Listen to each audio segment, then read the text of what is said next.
ನಾಳೆ ಬಂದ್ ಮಾಡಬೇಕು. ನಾಳೆ ಬೆಳಗ್ಗೆ 6 ಗಂಟೆಯಿಂದ ಸಂಜೆ 6 ಗಂಟೆವರೆಗೂ ಬಂದ್ ಮಾಡಲಾಗುವುದು.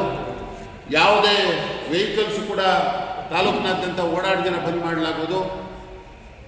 ಆದರೆ ಹಾಸ್ಪಿಟಲ್ಸು, ಆಂಬುಲೆನ್ಸು, ಹಾಲು, ಮೆಡಿಕಲ್ ಸ್ಟೋರ್ಸು ಇದಕ್ಕೆ ಯಾವುದೇ ನಿರ್ಬಂಧ ಇಲ್ಲ. ಶಾಲಾ ಕಾಲೇಜುಗಳು ಸಹ ನಮ್ಮ ಜೊತೆ ಕೈ ಜೋಡಿಸಿದೆ. ಶಾಲಾ ಕಾಲೇಜುಗಳು ರಜೆಯನ್ನು ಘೋಷಣೆ ಮಾಡಬೇಕು.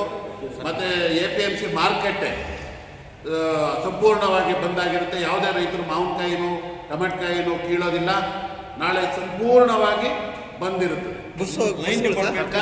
ನಾಳೆ ಸಂಪೂರ್ಣವಾಗಿ ನಾವು ನಮ್ಮ ಟ್ರ್ಯಾಕ್ಟರ್ಗಳನ್ನು, ಲಾರಿಗಳನ್ನು ರಸ್ತೆಗಳಿಗೆ ಹಾಕಿ ಬಂದ್ ಮಾಡ್ತಾ ಇದ್ವಿ. ಯಾವುದೇ ಕಾರಣಕ್ಕೂ ತೆಗೆಯಲ್ಲ. ಬರೀ ಆಂಬುಲೆನ್ಸ್ ಸೇವೆ ಒಂದು ಬಿಟ್ಟು ಯಾರೋ ಖಾಸಗಿ ವಾಹನಗಳಿರ್ಬೋದು, ಇನ್ನೊಂದಾಗಲಿ ಯಾವುದಕ್ಕೂ ಅವಕಾಶ ಇರೋದಿಲ್ಲ.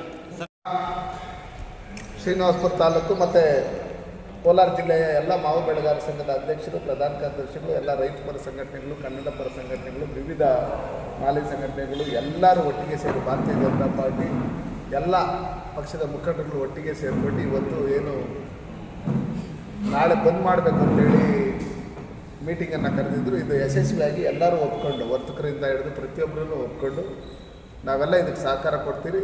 ರೈತರು ನಮ್ಮ ಜೀವನಾಡಿ, ಅವರು ರೈತರಿಗೋಸ್ಕರ ನಾವು ಅವರಿಲ್ಲಾಂದರೆ ನಾವಿಲ್ಲ ಅಂತ ಹೇಳಿ ಎಲ್ಲರೂ ಒಪ್ಕೊಂಡಿರೋದ್ರಿಂದ ನಾಳೆ ಬೆಳಗ್ಗೆ 6 ಗಂಟೆಯಿಂದ ಸಂಜೆ 6 ಗಂಟೆವರೆಗೂ ಏನು ವೈದ್ಯಕೀಯ ಸೇವೆಗಳು ಬಿಟ್ಟು ತುಂಬ ಇಂಪಾರ್ಟೆಂಟ್ ಏನಿದೆ ಅದನ್ನು ಬಿಟ್ಟು ಇನ್ನೆಲ್ಲ ಬಂದಾಗುತ್ತವೆ.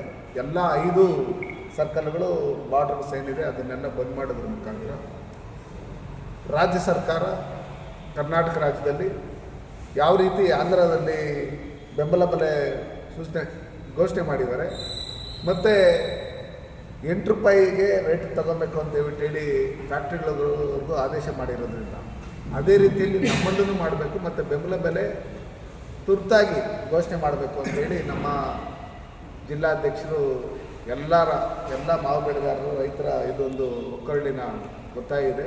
ಆ ನಿಟ್ಟಿನಲ್ಲಿ ನಮ್ಮ ಡಾಕ್ಟರ್ ವೇಣುಗೋಪಾಲ್ ಅವರು, ನಮ್ಮ ನವೀನ್ ಅವರು ಎಲ್ಲರನ್ನೂ ಒಟ್ಟಿಗೆ ಸೇರಿಕೊಂಡು ನಮ್ಮನ್ನು ವರ್ತಕರು ಮತ್ತು ಪ್ರತಿಯೊಬ್ಬರು ನಮ್ಮ ಜೊತೆಯಲ್ಲಿ ಕಾರ್ಮಿಕರು ಮೂರ್ತಿ ಕಾರ್ಮಿಕರಿದ್ದಾರಲ್ಲ ಎಲ್ಲರೂ ಒಟ್ಟಿಗೆ ಸೇರ್ಕೊಂಡು ನಾವು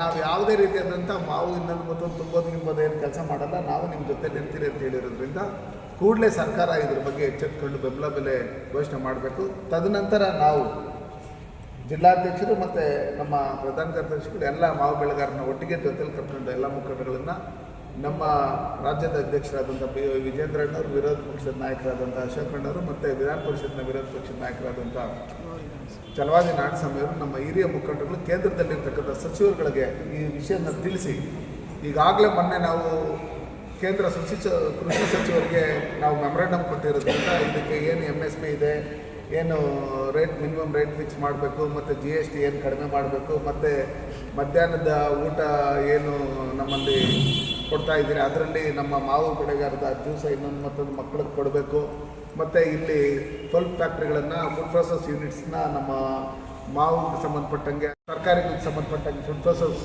ಯೂನಿಟ್ಗಳನ್ನು ಸ್ಥಾಪನೆ ಮಾಡಬೇಕಂತ ಹೇಳಿ ಒತ್ತಾಯ ಏನಿದೆ, ಸಂಸ್ಕರಣಾ ಘಟಕಗಳನ್ನು ಮಾಡಬೇಕಂತ ಹೇಳಿದೆ. ನಾವು ರೇಷ್ಮೆಯಿಂದ ಹಿಡಿದು ನಮ್ಮ ಟೊಮಾಟೋಯಿಂದ ಹಿಡಿದು ಮಾವಿಂದ ಹಿಡಿದು ಇದೆಲ್ಲದಕ್ಕೂ ಬೆಲೆ ಕೊಡಬೇಕು ಅನ್ನೋ ಲೆಕ್ಕಾಚಾರದಲ್ಲಿ ಪರ್ಮನೆಂಟ್ ಸೊಲ್ಯೂಷನ್ ಆಗಬೇಕಂತೇಳಿ ಮುಂದಿನ ದಿನಗಳಲ್ಲಿ ನಾವು ಹೋರಾಟವನ್ನು ಮಾಡಿ ಸರ್ಕಾರಕ್ಕೆ, ರಾಜ್ಯದ ಮತ್ತು ಕೇಂದ್ರ ಸರ್ಕಾರಕ್ಕೆ ಒತ್ತಾಯ ಮಾಡಿ ನಾವು ರೈತರಿಗೆ ಅನುಕೂಲ ಆಗೋಂಥ ರೀತಿಯಲ್ಲಿ ಮಾಡ್ತೀರಿ. ನಾಳೆ ಎಲ್ಲರೂ ಇದಕ್ಕೆ ಸಹಕಾರ ಕೊಟ್ಟು ಈ ಬಂದ್ಗೆ ಯಶಸ್ವಿ ಕೊಟ್ಟು ರೈತರಿಗೆ ನೀವು ಎಲ್ಲರೂ ಬೆಂಬಲ ಸೂಚಿಸಬೇಕು. ಪ್ರತಿಯೊಂದು ರೈತರು, ಅದು ಅರ್ಧ ಎಕರೆಯಿಂದ 1 ಎಕರೆ ಮಾವು ಬೆಳೆದ ಇರ್ತಕ್ಕಂಥ ಪ್ರತಿಯೊಬ್ಬ ರೈತರು ಇದರಲ್ಲಿ ಬಂದು ಶ್ರೀನಿವಾಸಪುರದಲ್ಲಿ ಭಾಗವಹಿಸಿ ನಾವಿದ್ದೀರಿ, ನಾವೆಲ್ಲ ಒಂದು ರೈತರೆಲ್ಲ ಅಂತ ಹೇಳಿ ನೀವೆಲ್ಲ ನೋಡ್ಸೋದ್ರ ಮುಖಾಂತರ ನಾವು ಒಗ್ಗಟ್ಟಾಗಿದ್ದೀರಿ ಅಂತೇಳಿ ಈ ಬಂದನ್ನು ಯಶಸ್ವಿಗೊಳಿಸ್ಬೇಕಂತ ಹೇಳಿ ನಾನು ಈ ಮೂಲಕ ಕರೆ ಕೊಡ್ತೀನಿ. ನಮ್ಮ ಜಿಲ್ಲಾಧ್ಯಕ್ಷರ ಜೊತೆ ಸೇರ್ಕೊಂಡು ಮತ್ತು ರಾಜಕಾರಣಿಗಳು, ಹಾಲಿ ಶಾಸಕರು, ಮಾಜಿ ಶಾಸಕರು ಮತ್ತು ಜಿಲ್ಲಾ ಉಸ್ತುವಾರಿ ಸಚಿವರು, ಪ್ರತಿಯೊಬ್ಬ ಚುನಾಯಿತ ಪ್ರತಿನಿಧಿಗಳು ಬಂದು ಇದರಲ್ಲಿ ಭಾಗವಹಿಸಿ ರೈತರ ಪರವಾಗಿ ನಾವಿದ್ದೀರಿ ಅಂತೇಳಿ ಘೋಷಣೆ ಮಾಡೋದ್ರ ಮುಖಾಂತರ ಸರ್ಕಾರಕ್ಕೆ ಕೂಡಲೇ ಇದ್ರ ಬಗ್ಗೆ ವಿಷಯ ತಿಳಿಸಿ ಬೆಂಬಲ ಬೆಲೆ ಸೂಚಿಸಬೇಕು, ಘೋಷಣೆ ಮಾಡಿಸ್ಬೇಕು ಅಂತೇಳಿ ಒತ್ತಾಯ ಮಾಡ್ತೀವಿ.